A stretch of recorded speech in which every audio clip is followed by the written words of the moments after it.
Selamat malam, Romo. Saya Roy Martin, mahasiswa Magister Manajemen Universitas Katolik Atmajaya. Dalam kesempatan ini saya akan mencoba menjawab 3 soal UTS nomor 1, 2, dan 6. Ya, karena sudah jam 10 ya, tadi saya mempersiapkan dulu. Jadi jawaban yang pertama itu saya akan membahasnya mengenai keterkaitan antara etika bisnis, eh, tata kelola perusahaan yang baik atau CGC, kepentingan stakeholder dan tanggung jawab sosial atau CSR. Kalau etika bisnis ini kan pondasi moral yang menjadi tuh panduan bagaimana perusahaan harus berperilaku. Etika ini tuh mengarah ke manajemen untuk tidak sekedar mengejar laba, tapi juga bertindak adil dan jujur, eh, dan bertanggung jawab terhadap semua pihak yang terdampak oleh keputusan bisnis. Nilai-nilai ini kemudian diterapkan secara sistematis melalui Good Corporate Governance atau CGC. Adalah itu struktur dan proses yang menjamin pengelolaan perusahaan dilakukan secara transparan, akuntabel, adil, dan bertanggung jawab, serta independen. Dengan CGC ini, prinsip etika tidak hanya menjadi slogan, tapi juga diwujudkan dalam kebijakan nyata seperti kode etik, komite audit, dan sistem pengendalian internal. Jadi kalau boleh contoh nyatanya itu kayak di Telkom, saya cek di situsnya itu, dia pelaksanaan CGC itu dilakukan dengan kode etik digital. Jadi ada kode etiknya karyawan, terus pemangku kepentingan. Jadi setiap tahunnya Telkom mengirimkan materi sosialisasi kepada karyawan tentang pemahaman CGC, etika bisnis, dan fakta integritas sistem manajemen anti penyuapan, fraud, manajemen risiko, dan pengendalian internal. Jadi pada tahun 2020 itu berdasarkan surat edaran Menteri BUMN, sumber daya manusia Badan Usaha Milik Negara ini, setiap badan usaha wajib menerapkan nilai-nilai utama yang disebut akhlak. Akhlak itu kalau boleh tadi saya baca sebentar di situsnya, itu didefinisikan sebagai nilai-nilai amanah, kompeten, harmonis, loyal, adaptif, dan kolaboratif yang mendasari perilaku insan BUMN. Nah, selanjutnya stakeholder adalah semua pihak yang terkena dampak aktivitas bisnis, baik karyawan, pelanggan, masyarakat, hingga lingkungan. Dalam kerangka stakeholder teori, perusahaan ini wajib memperhatikan keseimbangan kepentingan mereka. Etika menuntut perlakuan yang adil, bermartabat kepada semua stakeholder, dan CGC ini menjamin hak mereka tuh nggak diabaikan. Lalu contoh nyata yang kedua itu CSR Danone atau Aqua yang bijak berplastik. Tidak hanya peduli lingkungan, tapi juga memperdayakan pemulung.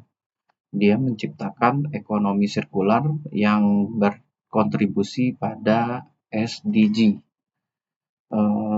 Kesimpulannya sih, keempat elemen itu saling berinteraksi. Jadi etika itu semacam jiwa atau nilai. CGC ini memberikan sistem, lalu stakeholder itu memberikan arah tanggung jawab, dan CSR ini menjadi tindakan nyata perusahaan dalam masyarakat. Lalu selanjutnya nomor 2, tentang penerapan etika konsekuensialis dalam pengambilan keputusan bisnis. Etika konsekuensialis ini khususnya menyatakan bahwa suatu tindakan itu dianggap etis apabila hasilnya memberikan manfaat yang terbesar bagi jumlah orang terbanyak.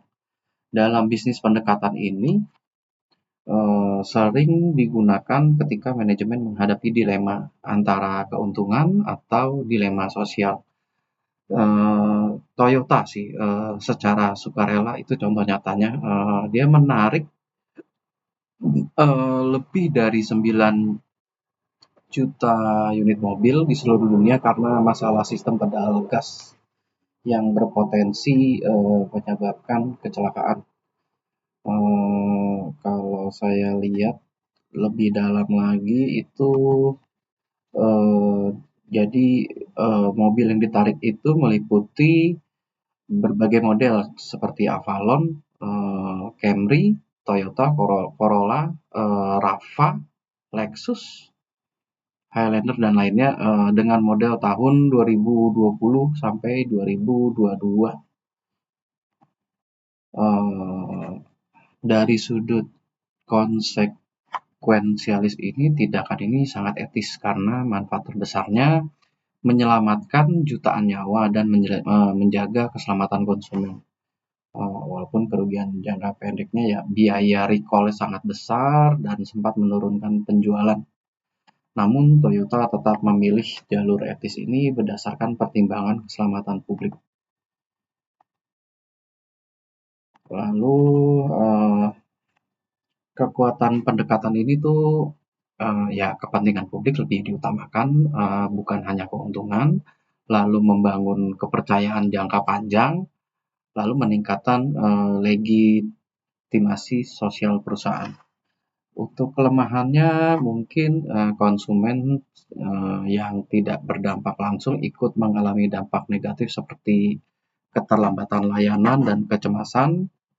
Lalu karyawan dan investor mungkin dirugikan karena pasti nilai sahamnya anjlok atau turun, pengurangan bonus, lalu sulit mengukur manfaat terbesar secara objektif karena setiap kelompok stakeholder akan terkena dampak yang berbeda-beda. Lalu contoh nyata yang kedua itu Gojek itu menurunkan komisi mitra UMKM saat pandemi.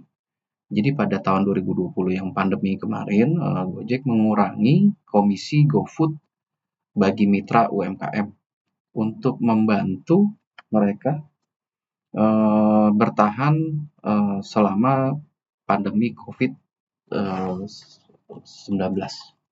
Lalu secara konsekuennya keputusan ini itu berdampak pada pendapatan perusahaan, tapi memberikan manfaat besar bagi ribuan pelaku usaha kecil dan jutaan pelanggan yang tetap mendapatkan akses layanan.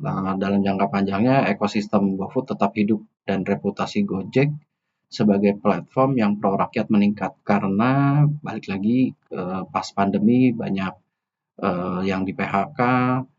Lalu setelah di riset pun banyak pelaku usaha itu ya karena ya pelaku usahanya itu karyawan-karyawan swasta yang di PHK sih. Jadi sangat baik sih ini menurut saya kalau Gojek. Terakhir saya akan membahas hubungan antara kepemimpinan etis dan tata kelola perusahaan yang baik atau GCG. Kepemimpinan etis itu kan gaya kepemimpinan yang menanamkan nilai-nilai moral ke dalam proses bisnis seperti kejujuran, integritas, dan tanggung jawab. Pemimpin yang etis ini tidak hanya peduli pada hasil, tapi juga pada proses dan dampaknya terhadap manusia dan lingkungan.